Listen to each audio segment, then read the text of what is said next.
Ancaq mən həmişə hər zaman deyirəm ki, bir qan təzyiqindən, yəni o da ürəyə bağlıdır, ürəklə.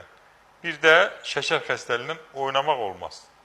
Qalan böyrək daşıdır, öd daşıdır, nə bilim boğaz ağrısıdır, faringitdir, bel ağrısıdır, ayaq ağrısıdır, adamı öldürməyəcək. Ağrıdır, incidir, yardım edirsən, ağrısını kəsirsən. Ancaq onlar, yəni ürək, qan təzyiqi, damar dağılıb, beyinə qan sıza bilər, beyin toxumasına insult olar, öldürə bilər.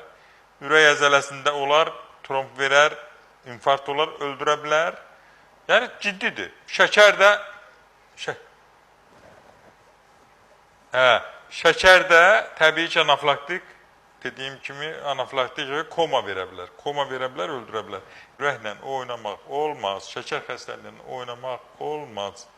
Gedirlər öz başına, görürsən, zəli qoyurlar, şəkər xəstəliyi ağır formada, ayağında dəyişiklik var, damarlar əməlli başlı kirəşləşib və sonra nə olur? Sonra da barmağı kəsilir, ayağı öz başına olmaz. Mən evdə zəli qoyuram. Bir qoysan, üç qoysan, beşincidə ömrü peşman olursan. Olmaz. Mütəxəssis olmalıdır.